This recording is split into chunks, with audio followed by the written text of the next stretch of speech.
Pero dapat i-normalize nato, no? Wala ko ga-require ha, pero i-normalize natong proud ta sa atong mga karelasyon. Proud ka sa imong karelasyon? Proud kayo ya. Pila naman mo katuig, bulan, adlaw, minuto, segundo. 1 year and 6 months. And kulang pa na minute siya. 1 year and 6 months.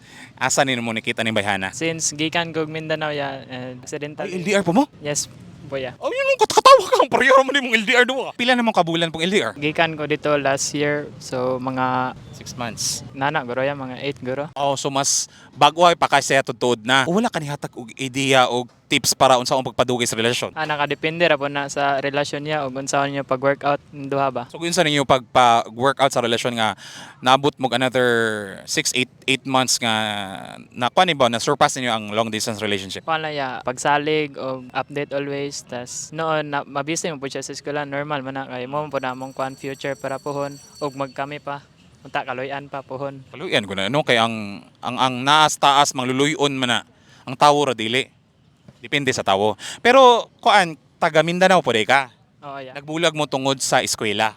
Oo ya, nagbulag rami sa eskwela pero kami wala may gabulag. Tinuod gyud na no kay kung gugma gud mo ang tawo bisa kung saon kalayo ninyo maghimo og kag way para mo work ang inyong relasyon duwa. Tinuod na ya. Ihatag na niya ha ang mga tips sa ng mga butanga. Tuloy niya ko sa pagkanyos yung relasyon. Ikaw ba so far unsay mga ginahimo nimo para mas malingaw ka bisag layo siya? I-enjoy lang ang kagulingon bisag na diri. Malipay po siya dito, naamang ko diri LDR. Mag-work man gyapon namong relasyon o mag-update lang always tas salig ra gyapon permi sa among duha. Naabot ba ang panahon nga pareha sa iyahan ay trust issues? Nagka-conflict ya like murag nagka-call din ana. Kato yung ingon pod nga murag nay kadudahan. Wala. Sakto ba to? Nay nadudahan gamay? Sakto sayo? Ay, Ay wala ra din. Pero nay murag nahimong problema sa sulod. og time ya ba gamay. Time ang problema. Ana pod inyo. Kuha na maya ka normal lang mag-away as a partner bitaw ya. Pero hopefully no ay dili na to balik po ko ano dili na to since ang ginormalize ang ano ba away sa sulod sa relasyon kung mahimong dili ta magaway dili ta dapat magaway Gali kisa pag ganan mag-away. normal siya pero dili na to i-normalize Di pod malikayan so di pod ta perpekto nga pagkatawo masayop man ta always. ang kunon ang sayop og mga igpasaylo Oh ya, sakto na ya. Unta mapasaylo pug ko. present nga sayop nimo napasaylo na ka Oh ya. sayop nimo para niya Unta magamping ka dira always and be good to your school.